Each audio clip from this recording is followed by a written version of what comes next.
What exactly transforms an ordinary bloom into something that stops you in your tracks and steals your breath away? Is it the impossible geometry of petals unfurling in perfect silence? Or perhaps the audacious hues that seem painted by a hand far more patient than any human artist? Maybe it is the ghost of a scent that drifts by and instantly unearths a memory you forgot you had stored away. In this edition from my channel, we are walking through a curated gallery of 25 of the planet's most arresting floral specimens. Some you will know like the face of an old friend, but others are hidden whispers in the wild botanical secrets that demand a closer look and far more admiration than they usually receive. So let us step away from the noise and into the quiet riot of color and form that nature provides. We begin with a survivor dressed in velvet red. The rhododendron novazembla is not a wallflower content to hide in the corner of the yard. It wears clusters of intense ruby red like armor plating against the elements. While its more delicate cousins require perfect mild shelter, this hybrid scoffs at the wind and snow. It digs its roots into hostile ground, enduring bitter winters and even the choking haze of city smog without dropping a single glossy leaf. But the story does not end with its toughness. That dramatic red display, it harbors a chameleon secret. The quality of the sun hitting those blooms dictates their final personality. In softer light, the crimson relaxes into a deep, romantic pink. It is almost as if the plant is breathing in the atmosphere and exhaling the color it feels most appropriate for the day. Reaching a steady 5 feet in all directions, it anchors a garden design with the promise of a spectacular late spring performance every May and June. From a mountain survivor braced against the cold, we shift entirely into the humid embrace of the tropics. The Chinese hibiscus arrives like a shout in a quiet room. Its blooms are not shy whispers. They are massive discs of pigment in scorching reds, sunstruck yellows, and brooding purples. Yet there is a strange, almost tragic economy to its beauty. Each individual flower lives a full life and dies within the span of a single sunset, but the plant is no quitter. It compensates for this brief lifespan with a relentless conveyor belt of constant blooms that refuses to pause for the entire warm season. Here is where the story takes a strange turn. Do not be misled by the geographic clue in its name. This plant's true journey began not in mainland Asia, but through the careful selection and crossbreeding by Polynesian voyagers. They shaped it, carried it across vast oceans, and handed it down through generations until it became the official national emblem of Malaysia and a cultural cornerstone across the world. And beyond its visual drama, the plant has a utilitarian secret. Its petals have been crushed for dye, steeped for tart teas, and even rubbed against leather to restore a lost shine. We leave the sun-drenched patio and step into the dappled, humid air of the rainforest floor to meet a creature of pure sculpture. The urn plant, or Achmea fasciata, looks less like a flower and more like a piece of modern art that just happened to sprout from a branch. Its silver-striped leaves arch outward like a fountain frozen in time, cradling a tall, shocking pink bract that seems almost synthetic in its perfection. But you are looking at a survivalist from Brazil's canopies. This is an epiphyte, meaning it scoffs at the notion of soil. In the wild, it grips tree bark with a casual tenacity, drinking in rain and feeding on the dusty debris that gathers in the crook of a branch. For the indoor plant keeper, this translates to pure, low-maintenance elegance. But the real performance is the one you have to wait for. Hidden deep within that fortress of pink are tiny, intricate flowers of royal purple, or electric blue. When they emerge, it is the grand finale of a long, slow show. And then, like a true artist, it fades away. It blooms just once in its entire existence before the final bow. But it does not vanish without an encore. It leaves behind small pups at its base, passing the baton to the next generation. Few blooms capture the narcotic dream of a tropical holiday quite like plumeria. You might know it as frangipani, the waxy star that fills the evening air with a scent so sweet it feels almost heavy. Its petals spiral out in a mathematical array of cream, gold, and blood red. This fragrance is not a random gift. It is a calculated trap. The perfume is strongest after dusk, luring in moths who arrive with the expectation of a sugary feast. Yet, the joke is on them. The flower offers no nectar whatsoever. The moths depart, confused and empty-handed, but only after they have done the essential work of carrying pollen to the next waiting blossom. Native to the warm Americas, plumeria has become a ghost in the machinery of global myth. In Hawaii, it is the welcoming garland of love. In parts of Southeast Asia, it is the grave flower, a bloom associated with spirits and the lingering veil between worlds. It adds a layer of quiet unease to its obvious tropical glamour. Now we approach a bloom whose reputation precedes it like a cloud of expensive perfume. The gardenia. There is no subtlety here.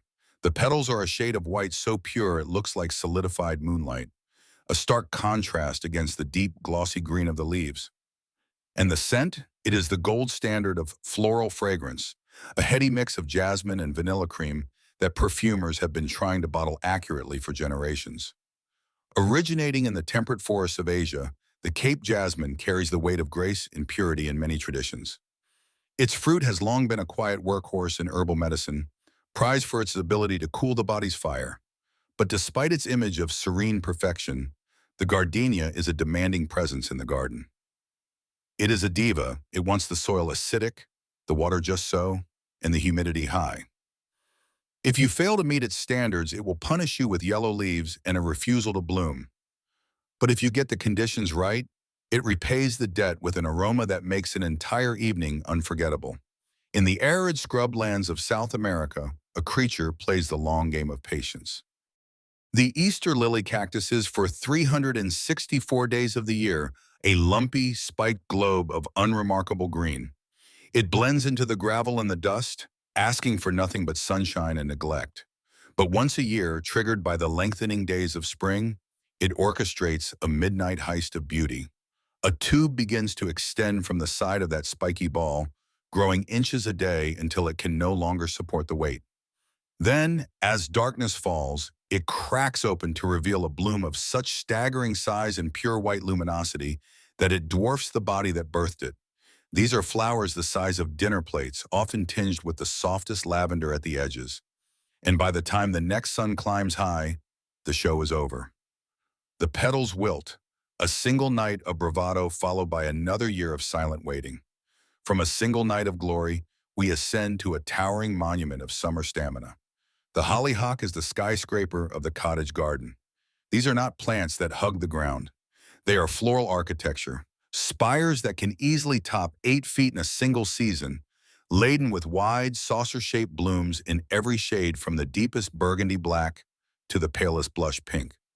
They are the sentinels of old fences and barn walls, symbols of an older, slower ambition.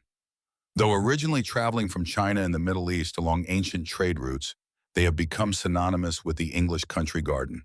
And while they look like the work of a meticulous gardener, they are actually quite generous with their own future. They self-seed with a reckless, happy abandon. If you let them, they will wander your garden on their own terms, popping up in a crack in the pavement or against the sun-baked wall, always reaching for the sky. Close your eyes and take a deep breath. That is hyacinth. The scent is a time machine. It bypasses the logical brain and goes straight to the limbic system, dragging with it the memory of wet spring soil and the first truly warm day of the year. But this perfume is rooted in Greek tragedy, named for the beautiful youth Hyacinthus, who met an untimely end in a discus accident with the god Apollo. From his spilled blood, the story goes, this flower sprang forth. In reality, these bulbs come from the rocky hills of the eastern Mediterranean, and they are masters of the long nap. They sleep through the freeze of winter, waiting for the precise moment in early spring to rocket upward in tight, colorful spikes of blue, pink, and alabaster white. And when the petals fall, the next chapter is written by an unlikely author. Each seed carries a tiny, fatty lunchbox called an eleosymbos. Ants are addicted to this snack. They haul the seeds deep into their underground cities, eat the treat, and then dump the perfectly planted seed in their waste chamber, ensuring the hyacinth empire expands without lifting a petal. Imagine a spice so precious that an ounce of it costs more than its weight in gold. That is the legacy of the saffron crocus. This is not a flower that evolved in the wild. It is a creation of human obsession, a sterile clone carefully bred in the Bronze Age of Greece and carried forward for over 3,000 years. The blossom itself is a lovely autumn surprise of lavender petals. But the real treasure lies in the center. Three impossibly fragile, fiery red stigmas that dangle like threads of sunset. To get just 1 pound of saffron, human hands must pluck the stigmas from roughly 75,000 flowers. It is a brutal, backbreaking, fleeting harvest. But the result is the golden key that unlocks the flavors of paella and risotto, and for millennia, a dye that colored the robes of emperors and monks. What does it take for a flower to be a pioneer of the final frontier? Ask the zinnia. Named for the German botanist Johann Gottfried Zinn, this native of the Mexican sun is the definition of cheerful resilience. While most flowers need pampering, zinnias demand heat and gritty soil, and in return, they give you a technicolor explosion of pom-poms and daisies. But their true badge of honor hangs in low Earth orbit. In the sterile microgravity environment of the International Space Station, where water floats in blobs and roots don't know which way is down, the zinnia was the very first flower to successfully bloom. It proved that even in the harsh vacuum of space, a splash of earthly color could survive and thrive. Down here on the ground, they are a magnet for butterflies, a self-seeding army that requires almost no effort from you, returning year after year in a riot of new shades. From the hardy open plains, we dip back into the filtered light of the forest edge to find a flower that looks like it was molded from marzipan. The tuberous begonia is a firework display caught in a state of perpetual explosion. Native to the misty slopes of the Andes, these blooms defy the flat nature of most petals. They ruffle, they double, they cascade in pendulous teardrops of brilliant orange, fiery scarlet, and the softest pastel pink. The non-stop varieties are so named for a reason. They don't pause for breath. They will smother their own foliage in an effort to show off from late spring until the first real frost of autumn turns them to mush. In the Victorian era, these were the spoils of the great plant hunters, coveted specimens brought back from the New World to adorn the humid glass houses of the wealthy. Today, they are the secret weapon of the shade gardener who refuses to accept that low light means low color. The name Sweet William conjures images of Old English verse and chivalry, and this flower wears that heritage in the fringed edges of its petals. A member of the carnation family, Dianthus barbatus has a scent that is sharper than its kin, a spicy, clove-like fragrance that lingers in the warm air of late spring. It is a tough, little plant native to the mountains of southern Europe, and it can shrug off temperatures well below freezing. The origin of its name remains a delightful, unsolved riddle. Did it nod to William Shakespeare? Was it a tribute to William the Conqueror? Or is it just a corruption of the French word ouellet, misheard by English ears? We may never know, but its presence in royal bouquets and cottage borders confirms its status as a flower of enduring admiration and edible, peppery beauty. We move now from structured charm to wild, unbounded grace. Cosmos. The very name suggests the order of the universe, a perfect, balanced symmetry. And when you look closely at the flower, you see it. The petals of Cosmos bipinnatus are arranged with a mathematical precision that feels almost cosmic in origin. Native to the sunny fields of Mexico, this plant thrives on neglect. Give it rich soil and constant water, and it will reward you with weak stems and fewer flowers. Give it poor, gravelly dirt and a baking sun, and it will shoot up 6 feet into a swaying, airy cloud of pink, white, and magenta daisies. It is a generous self-sower, meaning a single seed packet can turn into a decade-long meadow. And for the bees and the painted lady butterflies, this swaying forest of ferny foliage and open faces is a veritable feast. In the cool, quiet glens of an East Asian forest, a scene unfolds that seems ripped from a tragic fairy tale. The bleeding heart. Arching, fleshy stems are lined with perfect pink locket shapes. And from the bottom of each locket, a single white droplet hangs suspended, as if the heart itself is crying. This ephemeral spring beauty emerges from the frozen ground, puts on this incredibly romantic display for a few short weeks, and then, as the summer heat moves in, it vanishes. The foliage yellows and dies back to the ground, leaving no trace above the soil for the rest of the year. It sleeps, safe and sound, beneath the leaf litter, waiting for the next spring to break its heart all over again. It is tiny, it is unassuming, and it is one of the deadliest plants in the landscape. Lily of the Valley. The sight of those tiny porcelain white bells clustered on a thin green stem is synonymous with purity, the return of happiness, and the bridal bouquet. Grace Kelly carried it, Kate Middleton carried it, but you would never under any circumstances put it in your mouth. Every single cell of this plant, from the tip of the root to the flower's lip, is packed with cardiac glycosides, potent compounds that can stop a human heart. It is a poison that wears a mask of innocence. In French tradition, the 1st of May is La Fête du Muguet, a day when sprigs of these toxic, beautiful bells are exchanged as a charm for good luck. It is a profound reminder that nature's greatest beauty is often paired with the strictest warning. From a hidden poison, we pivot to a brazen, peppery flavor. The nasturtium is a garden rebel with a cause. Its leaves are round shields of green, and its flowers are brilliant orange and yellow trumpets that appear to be on fire. The 16th century botanists who brought it back from Peru called it Indian cress because the leaves bit the tongue with the same spicy, hot kick as watercress. Carl Linnaeus, the father of taxonomy, saw something more martial in it. He named it Tropæolum after the Roman Trophaeum, a post hung with the shields and bloodied helmets of defeated enemies. The round leaf was the shield, the blood-red flower, the stained helmet. In the modern garden, however, the nasturtium is a pacifist's shield. It lures aphids and cabbage worms away from your precious vegetables, sacrificing its own spicy leaves so that your kale may live. And after it has done its duty, you can harvest the flowers and the seeds. The blooms add a burst of color and pepper to a salad, and the green seeds, if pickled in brine, make a reasonable facsimile of a caper. As dawn breaks, the morning glory heavenly blue is already on a timer. The flowers unfurl in the first rays of light with an audible sense of purpose, a deep, rich violet blue that shifts and lightens as the sun climbs higher. By the time noon arrives, the bloom is spent, a twisted little flag of faded periwinkle that will drop to the ground. This daily cycle of birth and death is mesmerizing.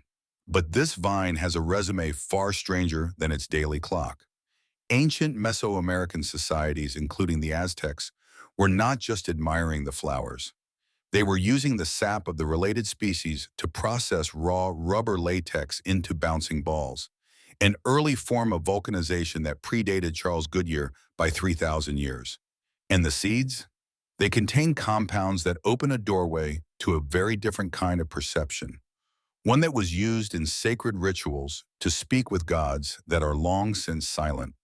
If you want to see a flower that looks like a lit torch stuck in the ground, look no further than the red-hot poker. Kniphofia uvaria rises from the tough grasslands of South Africa like a signal fire. The dense spike is a gradient of heat. The bottom buds open a brilliant yellow, while the top buds burn a fierce volcanic red.